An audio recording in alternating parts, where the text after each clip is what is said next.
بعد اللي شفته عند حماية كان زي الحصان. يمكن أنا اللي اديته الفرصة دي، ما أنا جوزي سايبني ومسافر، وأنا بصراحة بحب المواضيع دي قوي. ما جوزي اللي عودني على الحاجات دي وأخدني على الحاجات دي كلها وحببني فيها. إزيكم يا حبايبي، عاملين إيه؟ أتمنى تكونوا بخير. ما تيجوا ما أحكي لكم حكايتي، وإن عجبتكم ادعمونا باللايك والاشتراك في القناة. صاحبة الحكاية النهاردة بتحكي وتقول: أنا وجوزي بنحب بعض قوي وبنموت في بعض بصراحة، كل حاجة بنعملها مع بعض. أول ما اتجوزنا لقيته بيقول لي: بصي بقى، أنا لما أطلبك في أي وقت تكوني جاهزة وعلى سنجة 10 ولابسة ومتوهجة. أنا بحب المواضيع دي وبحب الحاجات دي قوي. أنا كنت في الأول بمنع وكنت بتعب قوي، بس بعد كده مع التكرار ومع الوقت حبيت العلاقة قوي، وحبيت الحاجات اللي جوزي بيعملها واتعودت عليها وما بقيتش قادرة أستغنى عنها. يمكن لو جوزي سافر يوم واحد ببقى تعبانة وما ببقاش قادرة أتحمل، وبصراحة كنت بتصل على جوزي يقطع سفريته ويجيلي جري، لأني مش قادرة أتحمل بعده قوي. وزي ما قلتلكم هو اللي معودني على كده. هو في يوم لقيت جوزي جاي ويقول لي: أنا جايلي سفرية، يمكن هغيب فيها شهر أو 2. قلت له: إزاي يعني؟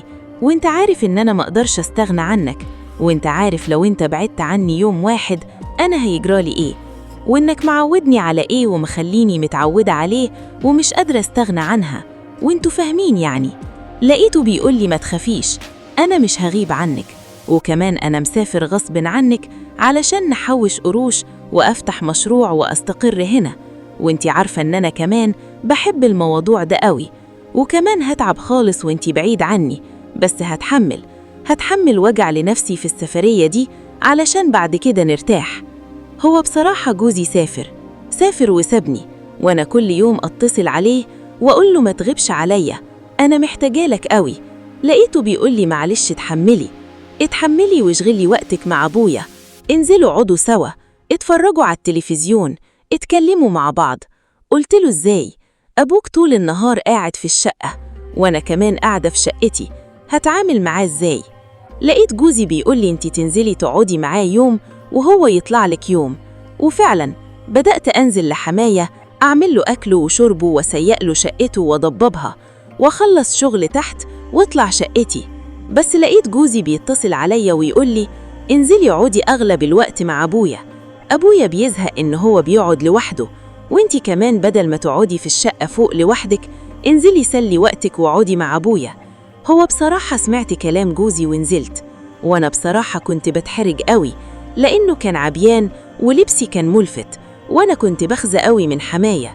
نسيت أقول لكم إن حماية راجل عنده 48 سنة، مش كبير، كان راجل عايق كده في نفسه ولا أجدع شاب، وبصراحة كان جامد قوي وجسمه بطول وعرض.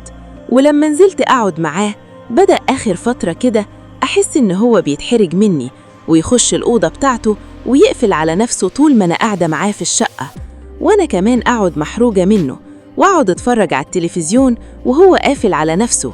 كان ياكل اللقمة بسرعة ويخش يقفل عن نفسه الأوضة. أنا بقيت أستغرب قوي، أنا مش عارفة أعمل إيه، لأن جوزي اتصل عليا ويقول لي: أنا خلاص قدامي أسبوع ونازل ومش عارفة أعمل إيه وأتصرف إزاي.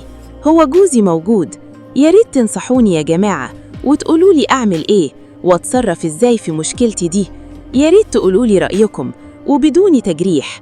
ولو عجبتكم حكايتنا النهاردة ادعمونا باللايك والاشتراك في القناة، ودمتم في أمان الله. بعد اللي شفته عند حماية كان زي الحصان. يمكن أنا اللي اديته الفرصة دي، ما أنا جوزي سايبني ومسافر، وأنا بصراحة بحب المواضيع دي قوي. ما جوزي اللي عودني على الحاجات دي وأخدني على الحاجات دي كلها وحببني فيها. إزيكم يا حبايبي، عاملين إيه؟ أتمنى تكونوا بخير. ما تيجوا ما أحكي لكم حكايتي، وإن عجبتكم ادعمونا باللايك والاشتراك في القناة.